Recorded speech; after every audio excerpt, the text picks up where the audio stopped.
প্রিয় মুক্তিকামী ছাত্র জনতা, আমরা দেখতে পাচ্ছি যে আমাদের এই অভ্যুত্থান এবং বিপ্লবের পরেই দেশে অরাজকতা নাশকতা করছে ফ্যাসিস্ট এবং তাদের দোসররা। আমরা দেখতে পাচ্ছি যে বিভিন্ন জায়গায় এখন গোলাগুলি চলছে, মন্দিরে হামলা হচ্ছে এবং নাশকতা ও লুটপাট করছে। আমরা মনে করি আমাদের যে ছাত্র নাগরিকদের অভ্যুত্থান তাকে নস্যাৎ করার জন্যই পরিকল্পিতভাবে এই ধরনের ঘটনা ঘটানো হচ্ছে। আমরা মুক্তিকামী ছাত্র জনতাকে সজাগ এবং সতর্ক থাকতে আহ্বান জানাচ্ছি এবং আমাদের যে অন্তর্বর্তীকালীন সরকার, আমরা সেই সরকারের যে প্রস্তাবনা 24 ঘন্টার সময় নিয়েছিলাম, জরুরি পরিস্থিতি মোতাবেক আমরা এখনই তার একটি রূপরেখা ঘোষণা করছি।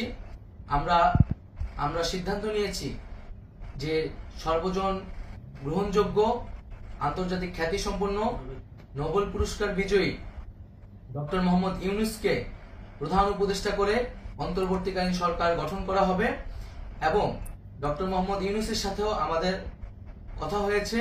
তিনি ছাত্র জনতার আহ্বানে বাংলাদেশকে রক্ষা করতে এই গুরু দায়িত্ব নিতে সম্মত হয়েছে। আমরা সকালের মধ্যেই আমরা এই সরকার গঠনের প্রক্রিয়া দেখতে চাই। রাষ্ট্রপতির কাছে আহ্বান থাকবে যে দ্রুত সময়ের মধ্যে ডক্টর মোহাম্মদ ইউনূসকে প্রধান উপদেষ্টা করে অন্তর্বর্তীকালীন সরকার গঠন করা হোক এবং এই অন্তর্বর্তীকালীন সরকারের বাকি সদস্যদের নামও আমরা সকালের মধ্যে ঘোষণা করব।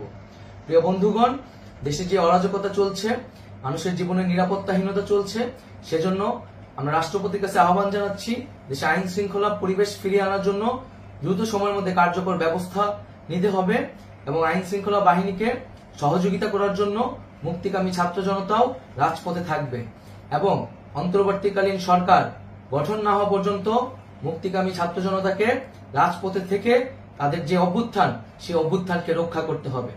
প্রিয় বন্ধুগণ, আমরা রক্ত দিয়েছি, শহীদ হয়েছি।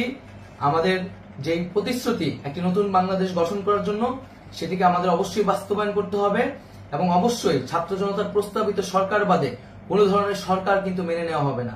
আমরা বলেছি কোনো ধরনের সেনা শাসিত সরকার অথবা সেনা সমর্থিত সরকার অথবা এই ফ্যাসিস্টদের দোসরদের কোনো বি টিম সরকার কিন্তু আমরা মেনে নিব না। কোনো গণবিরোধী সরকারকে মেনে নেওয়া হবে না। ছাত্র জনতার অভ্যুত্থানকারী যে প্রস্তাবিত সরকার, অন্তর্বর্তীকালীন সরকার, যেটা আমরা সিদ্ধান্ত উপনীত হয়েছি ডক্টর মোহাম্মদ ইউনূসকে প্রধান উপদেষ্টা করে এই সরকার গঠন করা হবে, সেই সরকারকেই বাস্তবায়ন করতে হবে অবিলম্বে। আগামীকাল সকাল থেকে সকলকে আহ্বান জানাচ্ছি রাজপথে থাকার জন্য এবং আমাদের যে সাম্প্রদায়িক সম্প্রীতি এবং রাষ্ট্রীয় সম্পদ রক্ষা কমিটির ঘোষণা হয়েছে বৈষম্যবিরোধী ছাত্র আন্দোলনের নেতৃত্বে, সকল পাড়ায় পাড়ায় এলাকায় এলাকায় সেই কমিটি পাহারায় থাকবে। আমাদের সংখ্যালঘু কমিউনিটিকে আমাদের রক্ষা করতে হবে, রাষ্ট্রীয় সম্পদ এবং এই দেশকে রক্ষা করতে হবে আমাদের।